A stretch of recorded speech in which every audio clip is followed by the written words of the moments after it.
जैसे खबर लगती थी कि एनडीए में सिलेक्शन हो गया तो रिश्ते लेके पहुंच जाते थे। हम बिल्कुल नजरिए में भी पड़ा और सब कहते हैं काल ताई साइकिल लिया फिर तो छोटो सो कद अफसर बन गया। तो उसके अंदर जब मैंने देखा इतनी सी उम्र में 21-22 साल की उम्र में जब बच्चों के ऊपर सितारे लगते हैं, मम्मी पापा साइड में होते हैं, तो बहुत गर्व महसूस होता है। तो सुनते थे कि मन में आग होनी चाहिए, आप बेली में आग बता रहे, पेट में आग बता रहे। Fire in the belly, right. Okay, that is the correct thing. तो communication skill both verbal as well as written. जैसे आपको सिर्फ बातों में भाषणबाज नहीं चाहिए, लिखने में भी अच्छा हो। कि आपकी जब मम्मी गवर्नमेंट स्कूल में प्रिंसिपल हैं, तो आप गवर्नमेंट स्कूल में क्यों नहीं जाते? स्मार्ट एक्ट मारते हैं, डेढ़ होशियार, थोड़े से एडवांटेज के लिए झूठ बोल देते हैं। नमस्कार, एनडीए एसएसबी सक्सेस स्टोरीज का सिलसिला जारी है, चलता जा रहा है, रुकने थमने का नाम ही नहीं ले रहा। मैं डॉक्टर पीयूष सुंडा और मेरे साथ हैं प्रिंस एनडीए एकेडमी के मैनेजिंग डायरेक्टर ब्रिगेडियर बीबी जानू। आज हमारे बीच में एक छोटा चैंपियन है पीयूष, और पीयूष के साथ पीयूष के मम्मी जी हैं सरोज मैम। आप प्रिंसिपल हैं government senior secondary school Bahrupura Sikar में। पीयूष हमारे बीच में इसलिए है कि इसने अभी 12वीं का एग्जाम दिया है, रिजल्ट आना बाकी है, और रिजल्ट आने से पहले ही इंडियन फोर्सेज ने एनडीए एसएसबी के माध्यम से आपको direct NDA SSB officer lieutenant के पद के लिए चयनित कर लिया है। फाइनल मेरिट लिस्ट आ चुकी है। 538 बच्चे ऑल ओवर इंडिया सिलेक्ट हुए हैं, जिनमें आप 196वीं रैंक पे हैं। बहुत ही गर्व का विषय है पूरे परिवार के लिए, पूरे संस्था के लिए। तो सबसे पहले तो सभी को बहुत बहुत बधाइयां। सीकर शहर में महाराजा सूरजमल कॉलोनी में अपने परिवार के साथ रहता है। नेटिव गांव मलराठू बड़ी फतेहपुर में है। पीयूष के पिताजी मनसुख सिंह जी झूरिया हैं, वो बीएसएफ में हेड कांस्टेबल है, और कक्षा 10वीं तक की पढ़ाई आपने saint Mary senior secondary school Sikar से की, और सीकर शहर में आवास होकर भी कक्षा 11वीं 12वीं की पढ़ाई प्रिंस एनडीए एकेडमी के रेजिडेंशियल कैंपस में रहकर की। शहर के पूर्वी कोने पे खुद का मकान है और बच्चा पश्चिमी कोने पे रह रहा है। तो सबसे पहले पीयूष आप तक आते हैं। अक्सर बच्चों का अपना अपना इंडिविजुअल सपना होता है, अलग अलग क्लासों में बच्चे बनाते हैं। आपने एनडीए ऑफिसर के बारे में कब से सोचा? मैंने एनडीए ऑफिसर का सोचा था जब मैं 8th क्लास में था जी। तब एक्चुअली हम सबसे पूछा जा रहा था कि आपको क्या करना है जी। तो सब शुरू हो गए। तो जैसे किसी ने आईएएस बताया, किसी ने सिविल सर्विसेज कुछ। तो मेरे मन में आया था कि तब मैंने एक शॉर्ट्स देखा था यूट्यूब पे, जैसे वो सितारे वगैरह लगते हैं, तो उसी तरह एक सेरेमनी थी ऑफिसर्स की एनडीए की जी, पासिंग आउट परेड। तो उसके अंदर जब मैंने देखा तो मैं बहुत प्रभावित हुआ उससे। पासिंग आउट परेड में बच्चों को उछालते हैं, मम्मी पापा साथ रहते हैं, ऐसा भी देखा होगा? Yes sir. तो उसके अंदर जब मैंने देखा इतनी सी उम्र में 21-22 साल की उम्र में जब बच्चों के ऊपर सितारे लगते हैं, मम्मी पापा साइड में होते हैं, तो बहुत गर्व महसूस होता है।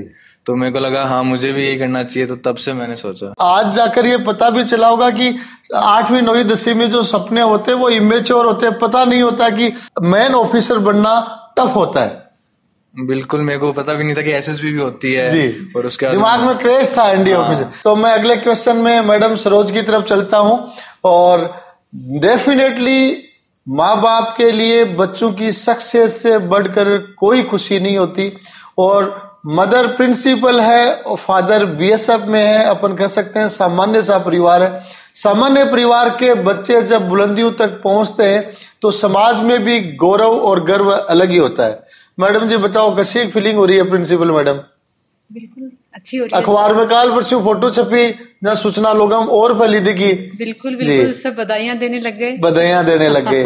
तो बताओ, जब इसने कहा था कि मैं एनडीए में प्रिंस में जाऊंगा, तो उस टाइम तो 10वीं की थी, शहर में ही मकान था, इधर आपको हॉस्टल में रहना था, तो वो निर्णय करना आसान रहा या मुश्किल रहा? पहले तो उसी पॉइंट पे आए। सर शुरू में तो देखिए, जब घर यहाँ है और घर के सामने से आपकी स्कूल की बसें जाती हैं जो यहाँ तक आती हैं, बट यहाँ आके जो एटमॉस्फेयर देखा आपकी इसका इंडिया एकेडमी का, फिर ऐसा लगा कि यहाँ छोड़ें तो ये 24 आवर्स वो चीजें यहाँ सीख पाएगा। रेजिडेंशियल में मॉनिटरिंग होगी, और जब अपन को जरूरत होगी तो अपन तुरंत, आप लोगों का ऐसा सहयोग रहा कि हमें जैसे ही जरूरत होती है बच्चे की आज घर पहुंचाना, तो आप लोग पूरा इसके मौसी जी भी बड़े अच्छे केयर टेकर रहे, उनको भी मैं बधाई देना चाहूंगा। शुभ नाम क्या है? टीचर है वो सविता डाका। सविता डाका मैडम कहाँ पे टीचर लगे हुए हैं? वो कमरपुरा है। कमरपुरा में टीचर है। उनका भी बच्चे की मॉनिटरिंग में बहुत अच्छा रहा। बिल्कुल बिल्कुल। मौसी और चाची दोनों है या मौसी है? चाची भी, मौसी और चाची दोनों। चीजें याद रहती है मुझे पुराने भी जी।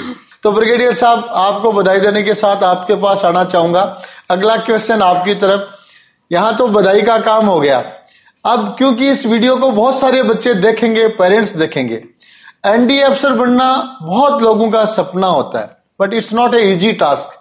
तो एक आम बच्चे से एनडीए ऑफिसर में एंट्री तक लंबी जर्नी होती है, लंबी क्वालिटी चाहिए होती है। एसएसबी का इंटरव्यू होता है, फिर भी अक्सर हम सुनते हैं कि एसएसबी का इंटरव्यू टफ नहीं होता अगर बच्चे का ऑलराउंड पर्सनैलिटी डेवलपमेंट हो। तो आप ब्रीफ में 2-3 ऐसी क्वालिटीज बताएं जो वीडियो देखने वालों को सुनने को मिले और उससे बच्चे प्रेरित हो कि बच्चे को एनडीए ऑफिसर बनना है तो उसमें अपने आप में क्या क्वालिटी डेवलप करनी चाहिए। 4-5 चीजें हैं। पहली चीज तो अंग्रेजी में जो बोलते हैं fire in the Bailey, fire in the बेली। जैसे ये बोला कि 8th क्लास से मैंने तो हम तो सुनते थे कि मन में आग होनी चाहिए, आप बेली में आग बता रहे, पेट में आग बता रहे। Fire in the belly, right. Okay, that is the correct thing.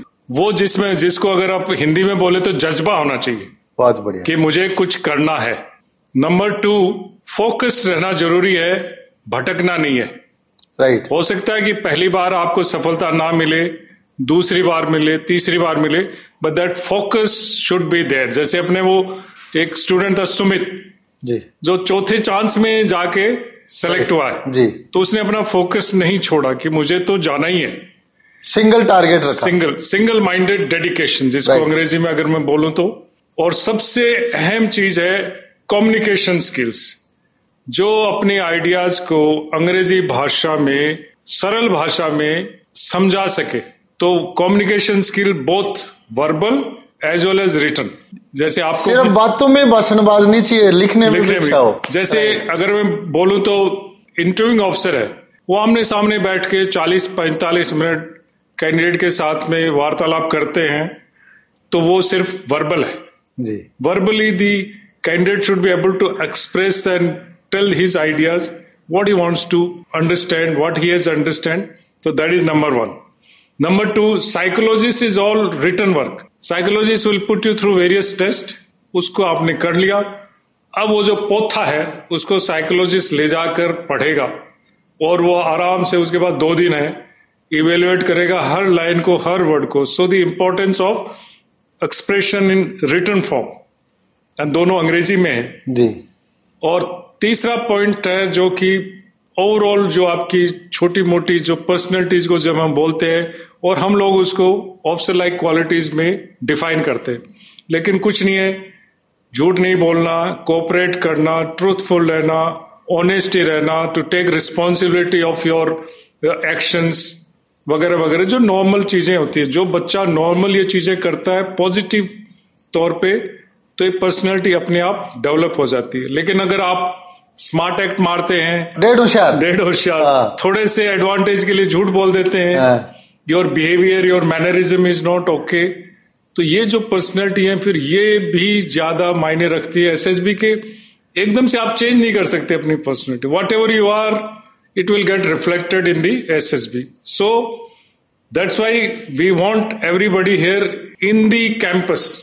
Like जैसे ये था कि अगर हम खुला छोड़ दे तो वहां से आता चला जाता, तो वो जो इफेक्ट एक कैंपस का होता है, रेजिडेंशियल स्कूल का, वो पर्सनैलिटी डेवलप करने में बहुत ज्यादा फायदेमंद रहता है, न कि डे स्कॉलर।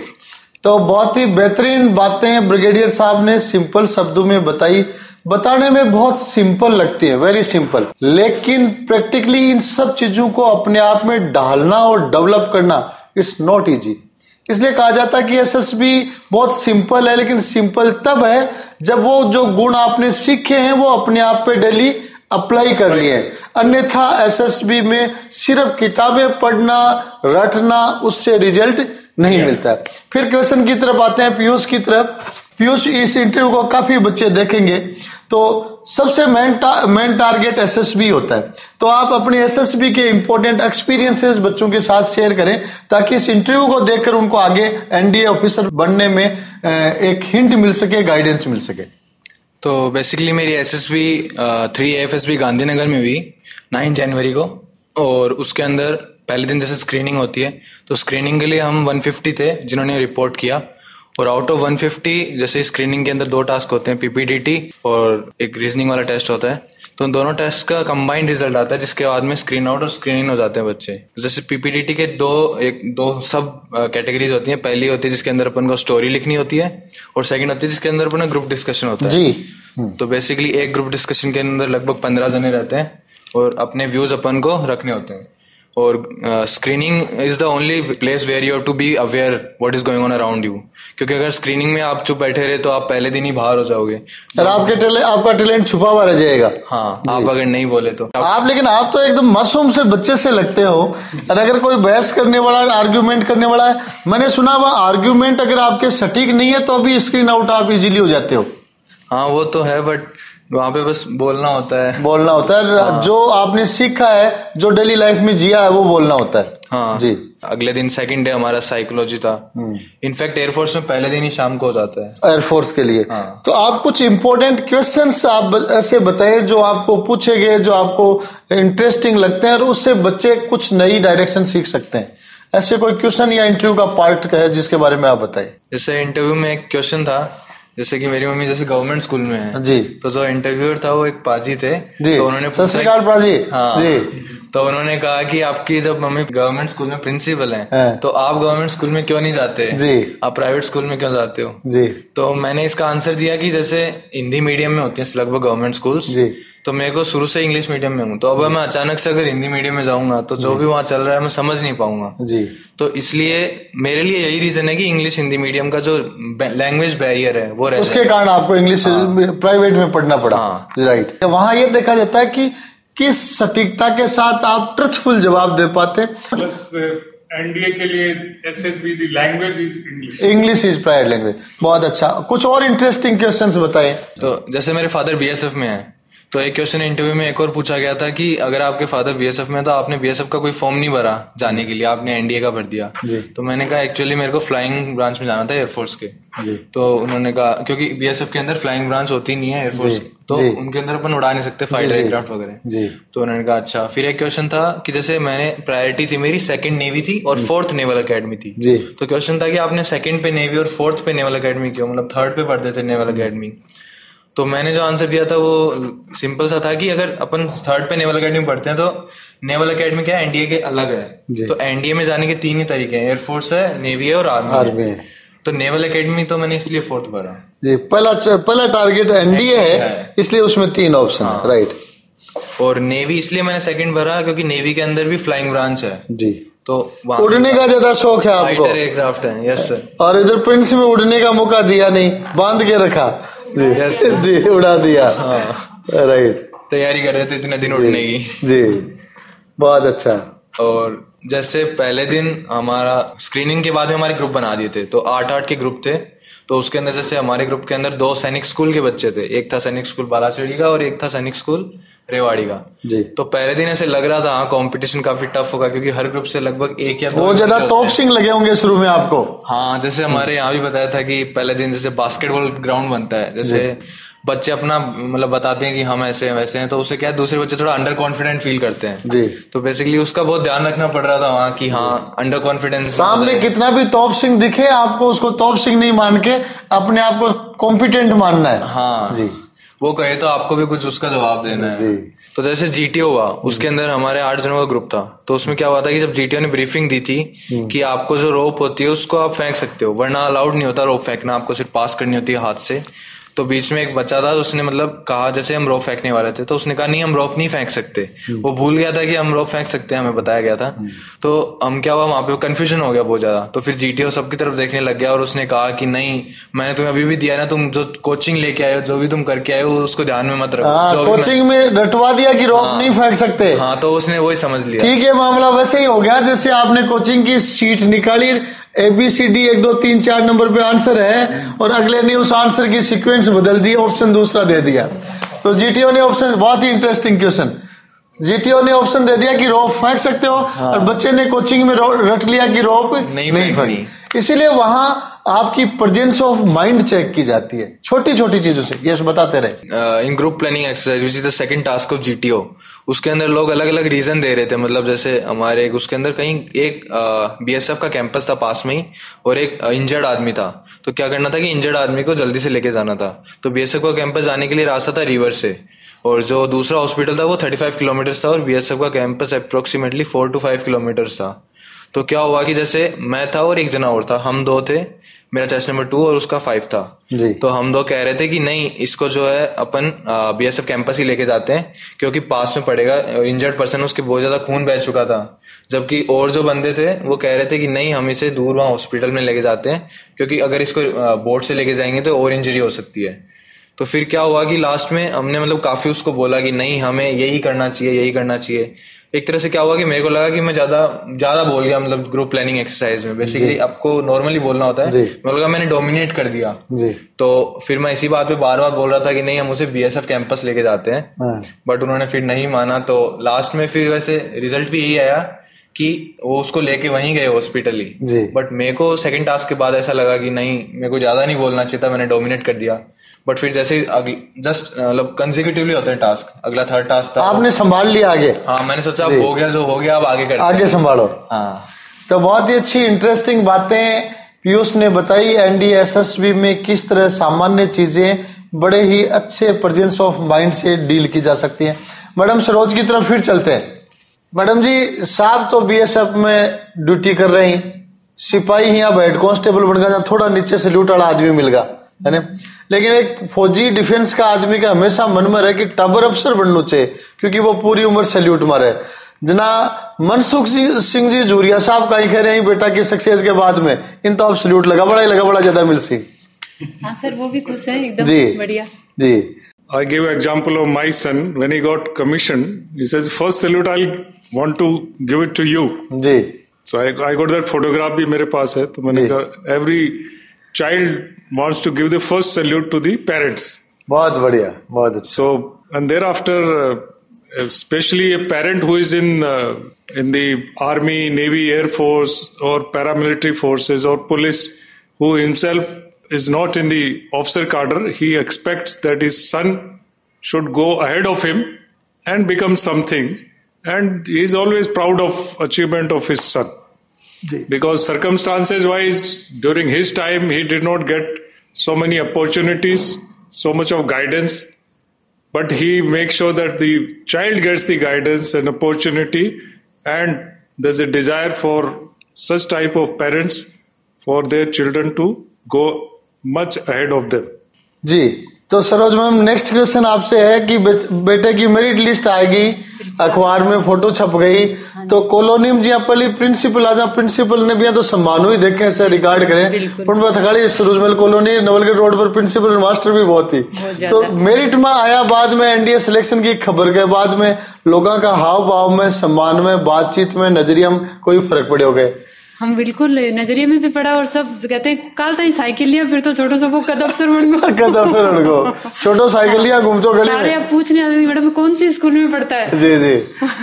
मैडम हमारे टाइम पे तो जैसे खबर लगती थी कि NDA में सिलेक्शन हो गया तो रिश्ते लेके पहुंच जाते थे रेलवे स्टेशन या गेट के बाहर, जो SSB के जो गेट होता है उसके बाहर जब आप इकट्ठे होने शुरू होते हैं तो उस समय आप अपने आप को देखते हैं बाकी लोगों के हिसाब से कि भाई अपना चांस है या नहीं है।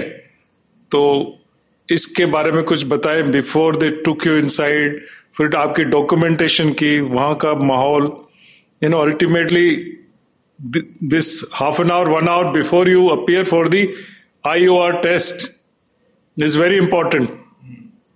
Some people become jittery, some people they start enjoying and they do well. इसके बारे में कुछ बताना चाहिए? What was your experience and the journal experience of others? जी, तो जैसे हम पापा आए थे मेरे को छोड़ने बाहर गेट के, तो जैसे हम अंदर जा रहे थे तो काफी सारे बच्चे थे, सब फॉर्मल ड्रेस में थे, और मतलब उस टाइम क्या था, कोई मास्क मांग रहा है, कोई लाया नहीं था, तो सब इंग्लिश में बातें कर रहे थे। मैंने सोचा अरे वाह, इसकी इंग्लिश तो मेरे से भी अच्छी है जी। तो कहाँ नंबर नहीं हो तो भी उस टाइम तो दूसरा अपने से हमेशा भारी दिखता है, वही दूसरा की थाली में लड्डू ज्यादा दिखे, चौका लगे जी। तो अंदर गए, हमारे बैग चेक किया उन्होंने, हमें फॉलो इन किया और फिर हमें नाश्ता दे दिया। उसके बाद में हमें कहा कि अब तुम्हारा 1 घंटा है, उसके बाद में तुम्हारी पीपीटीटी और जो भी स्टार्ट हो जाएगा, सिलेक्शन का जो भी सिस्टम है। तो उस टाइम सारे बच्चे ऐसे खड़े थे, सबके मन में कुछ ना कुछ चल रहा था, सारे हाथ जोड़ के हाँ भाई आजाद हो जाऊं, वरना पहले दिन ही बाहर ना हो जाए, वरना जो सामान लाए सारा बैग वो सब लेके जाना पड़ेगा, बैग यूज ही नहीं होगा। हाँ जी। तो बेसिकली काफी डर का माहौल था उस टाइम, और ऐसे मजे भी ले रहे थे बच्चे आपस में बात करके, क्योंकि नए बच्चे मिल रहे थे, तो ऐसा तो होता ही हाँ इससे बात करूं उससे बात करूं। तो जैसे लास्ट दिन कॉन्फ्रेंस थी हमारी, 3:30 बजे तक हो गई थी कॉन्फ्रेंस शाम को। तो उसके बाद में हमारे जो डीएफओ थे वो आए थे और उन्होंने कहा कि अब आपके हम रिजल्ट्स अनाउंस करेंगे। तो उन्होंने अनाउंसमेंट से पहले आपको अपने बारे में कॉन्फिडेंस कितना था? कॉन्फिडेंस अब ठीक ठाक था, मतलब इतना डोमिनेट कर दिए इसलिए कॉन्फिडेंस आ रखा था क्या? सारी गलतियां याद आ रही थी जो भी अभी तक की हैं जी। हाँ कि जैसे डोमिनेट कर दिया एक बार, कहीं साइक में कहीं गलती कर दी वो याद आ रही थी। ऐसे सारी गलतियां अभी तक याद आ रही। खुद ने पकड़ जरूर लिया कि हाँ मैंने कहाँ कोई चीज मिस की है। हाँ राइट। इंटरव्यू की सारी बातें याद आ रही थी। तो फिर जैसे सबका हो गया, उसके बाद में वो एक डीएफओ आए, उन्होंने कहा मैं रिजल्ट्स अनाउंस करूंगा, उनके चेस्ट नंबर अनाउंस करूंगा जिनका रिकमेंड हो गया। तो उनसे पहले उन्होंने कहा कि मैं एक बात कहना चाहता हूँ कि जिनका ना हो कोई फिक्र ना करें, आप वापस आ सकते हैं, हम हमेशा रेडी हैं आपको लेने के लिए। जो हमेशा स्कोप है इम्प्रूवमेंट का, तो आप वापस आए और हम आपको जरूर लेंगे अगर आप कैपेबल हो तो। मतलब वो एक तरह से सबको सहला रहे थे। हाँ मेंटली मजबूत कर रहे थे पहले जी। तो बेसिकली जैसे मेरा चेस्ट नंबर 2 था, तो जैसे वो स्टार्ट करने वाले थे उससे पहले मेरे धक धक बहुत तेज हो गई थी, क्योंकि मेरा चेस्ट नंबर 2 था। मैं सोच रहा था अगर उन्होंने सीधा 5 बोल दिया, 6 बोल दिया, एस्केप करके सीधा आगे पे आ गए राइट, तब क्या होगा? क्योंकि स्क्रीनिंग में भी ऐसा ही चल रहा था जी। तो क्या हुआ कि जैसे उन्होंने स्टार्ट किया तो मेरा 2 था, तो उन्होंने बोला चेस्ट नंबर 2, मैं खड़ा हो गया 5। हम हमारे ग्रुप में से हम 2 जने रिकमेंड हो गए। उस टाइम बहुत खुशी हो रही थी। फिर सबने तालियां बजाई, उसके बाद में उन सबको भेज दिया अपना बैग लाने के लिए और हमारे से डॉक्यूमेंटेशन करवाया। When you were called in the conference hall, at that time everybody is in the uniform. Yes, sir. So it must be an overwhelming feeling to confront so many officers putting on their rank. And what was your feeling at that time, personal feeling, and what was the question that was asked you in the conference?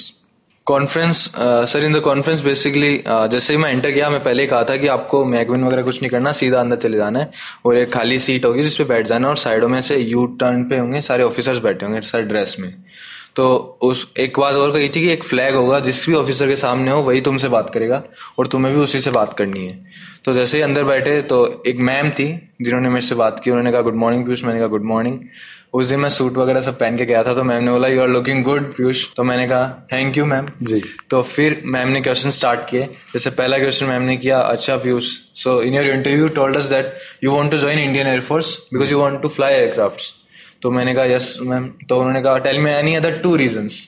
तो मैंने कहा कि ma'am first is that I always wanted to join Indian air force because it is one of the most reputed job, and second of all वहां पे सारे dress में थे। तो मैंने बोला कि as soon as I see the dress of Indian air force I feel that this is it where I should go.